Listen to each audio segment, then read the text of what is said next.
Hey everybody, welcome back to another episode of Going the Distance. This is episode 10. Can you believe it? We've done 10 episodes. I can't.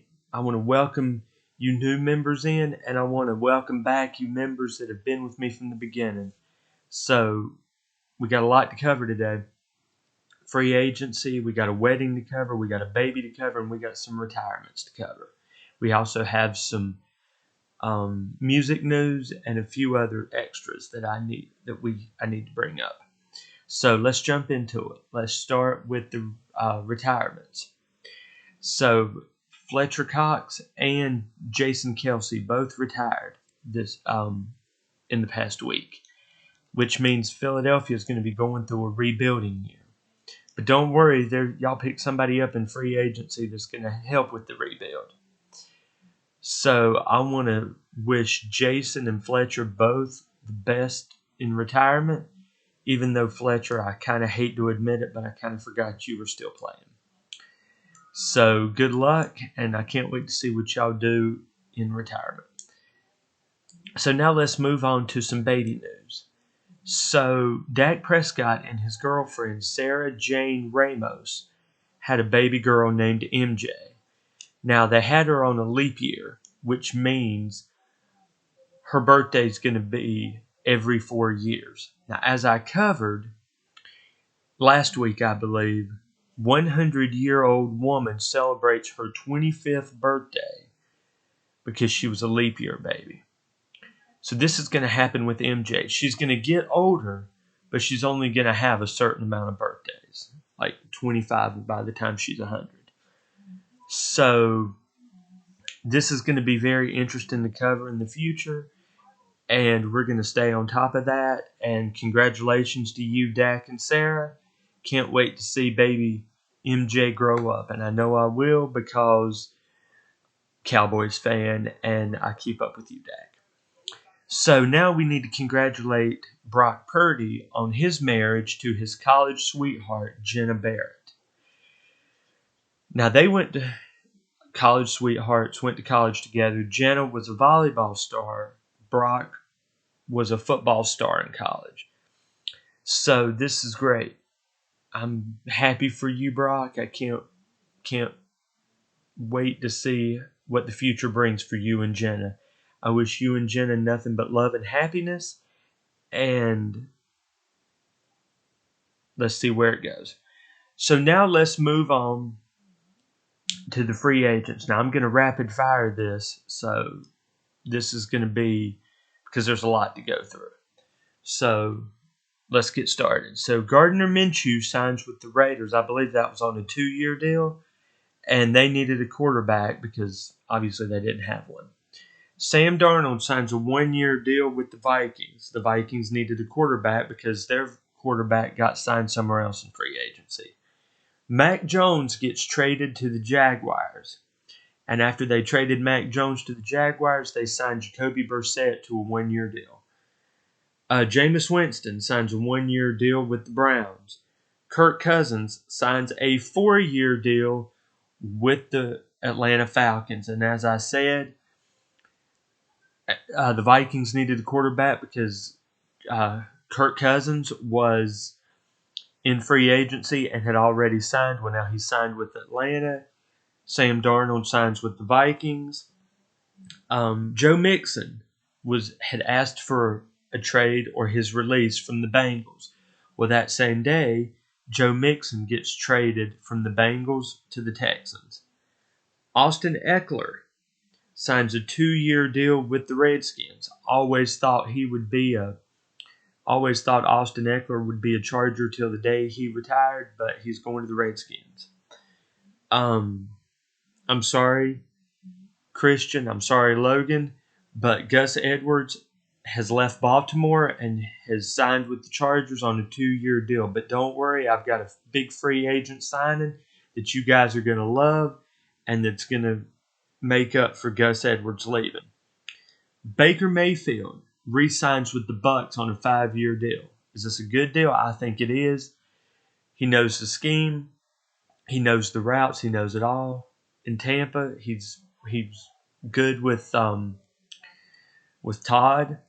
and knows everybody. As I think I covered last week, Mike Evans re-signed with them. Now Tampa did lose a few players, but Baker, congratulations. People like Michael Pittman re-signed with Indianapolis. Hunter Renfrew got released today. Josh Jacobs, big one. Can't believe I almost forgot this. Josh Jacobs signs with Green Bay. Left the Raiders and goes to Green Bay. Now, this was a big surprise to me because, like Hunter Renfrew, I thought Josh Jacobs was going to stay with the Raiders because he was their big playmaker. But I guess the Raiders are in a rebuild year, just like the Eagles. And speaking of the Eagles signed Saquon Barkley to a 2-year deal. So you put Jalen Hurts and Saquon Barkley together, that's going to be something else. So, Christian, Logan, I know you guys are going to love this one. Derrick Henry signs a 2-year deal with the Baltimore Ravens, which means Lamar Jackson gets to throw to Derrick Henry for the next 2 years. Now, I thought Derrick Henry was going to stay with the Titans for his whole career, but things change, and the past few seasons haven't been real good for Derrick in Tennessee. So now he's moved on to a new home, and I wish you the best, Derrick. I know Christian, Logan, guys, I know you guys are loving this. So, congratulations to y'all. Chris Jones signed an extension with the Chiefs. Patrick Mahomes, it says he's going to restructure his contract to make more cap space. Like, y'all really need more things to go right with y'all. I mean, you've already won 2 Super Bowls back to back. I mean, what more do you need? So here's a big free agency signing that I wanted to talk about. And I saved this one for last because there's a lot to this to dissect. Russell Wilson signs a 1-year deal with the Pittsburgh Steelers. Now here's the most interesting part of this whole thing. The Broncos said they were going to release him. They release him, he goes and signs with Pittsburgh. But everything is saying, and this is going to sound weird when I say this, but the Denver Broncos are paying Russell Wilson to play for Pittsburgh.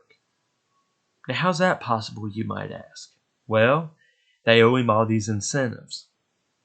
They owe him like $38 million in incentives. So, he signs this 1-year deal with Pittsburgh, gets the money from Pittsburgh, plus gets another $38 million from Denver. Really? Russell, I'm sorry, buddy. I love you. I just can't pull for you this year. I just can't do it. I can't bring myself to pull for Pittsburgh. I can't do it. But I will follow. I'll see where you go and how good you do in Pittsburgh. More free agency news. Brian Burns gets traded from Carolina to the Giants. Kind of a weird situation there, but we'll see how that goes. So we talked a little bit about, so that was all free agency stuff I had for you guys. So now I need to move on to a few other things that we need to talk about. So as I brought up Patrick Mahomes earlier, as many people know, he's got a brother. His name is Jackson Mahomes, and I'm not a huge fan. Never been a big Chiefs fan. Never been a big Mahomes fan. Definitely not a Jackson Mahomes fan because of stuff I've heard him do in the past.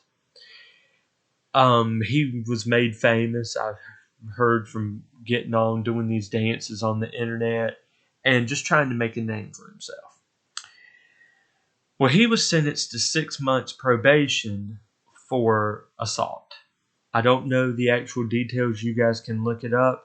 But from what I can see, it was unsupervised probation for 6 months for an assault charge. Now, I read where he's had multiple run-ins with the law on misdemeanors, on assault charges, and he's just not a quality guy. He's just not. I'm sorry. Actually, I'm not sorry. He's just not a quality guy. He goes to the Redskins. He goes to Washington when Kansas City plays the Redskins, and Jackson Mahomes dances on Sean Taylor's number. That's unclassy. Now, as many people know, Sean Taylor was murdered about 15, almost 20 years ago. And that's just unclassy, Jackson Mahomes, to go dance on a number like that. How would you feel if something like that happened with Patrick Mahomes and somebody went to dance on his number? No, it's unclassy. So I don't have anything to do with you. I don't have anything to do with it. But I wanted you guys to know the Mahomes family isn't as squeaky clean as they lead on to be. So that was all for sports news. Not sports news, all for NFL news. So Sunday we had the race in, I believe it was Vegas. No, in Phoenix. And Christopher Bell wins the race in Phoenix. Kyle Larson comes in 14th. Chase Elliott comes in 19th. Come on, Chase, we got to get up there. Kyle Larson, you've already won, so you're in the chase. Chase Elliott, we need you to win a race. We need you to get into the chase. You couldn't get it done last year, but I want you to get it done this year. So we're going to keep following that. Congratulations, Christopher Bell. And, it's interesting to hear Kevin Harvick call the races now. He actually is doing not half bad, I have to admit. Not bad at all. He's got Mike Joy and Clint Boyer in the booth with him. So, he's got to sound good. I mean, Clint Boyer is Clint Boyer. And Mike Joy's career has been as an announcer. So, Kevin, let's see how you do the rest of this season on Fox. And we'll keep you guys updated. So now I have some sad news to report. So I read an article that said Charles Griffen. He was a fisherman on the show Wicked Tuna. He lived on the Outer Banks, and he was reported missing. His boat was reported missing on Sunday night. There were 2 boats involved here. His boat and another boat were missing. Well, they found Griff. After all this, he had passed away. And my heart goes out to the Griffen family. This is a hard time. I read where the Coast Guard ceased searching for the second boat. So my thoughts and prayers go out to the members of this other boat and the people that were on that other boat, the family and friends of them. This was a boat accident. I'm kind of at a loss for words on this because I watched Wicked Tuna and it was hard. Griff was one of my favorites. And the fact that he's passed away now is just hard. So, Griffen family, I'm sorry. And, I'm glad you have the community there around you to get you through this hard time. Rest in peace, Griff. We'll see you again, buddy. So now we're going to move on to some music news. So, as everybody who loves music knows, Eric Carmen, he was famous for the song Hungry Eyes for the Dirty Dancing soundtrack. He also sang a song called Make Me Lose Control. And from what I read, he was the lead singer of a band. I can't remember the name of the band, but Eric Carmen passed away at 74 years old. So this kind of threw me for a loop. His passing threw me for a loop because I'm going to, in memory of you, Eric Carmen, I'm going to put you in my What We're Listening To segment. Had 5 albums. Like I said, most successful for Make Me Lose Control and Hungry Eyes. And you were real big back in the 80s. But in memory for you this week, you're my What We're Listening To segment. And what I originally had planned, I'll push to next week. So, that's really all I have for you guys at this time. I want to thank you guys for joining me. And just remember, strong people last, strong storms don't. Which means, if you're going through a hard time, it always passes. Because you're a strong person. So just keep that in mind this week. If you're going through a hard time, keep pushing because it does get better. Alright guys, I want to thank you guys for joining me this week. If I have any more free agency news, we'll get to that next week. And I'm going to have some more music news, sports news, and we might go through some baseball stuff if anything big like that happens. So, thank you guys, and I will see you guys next week.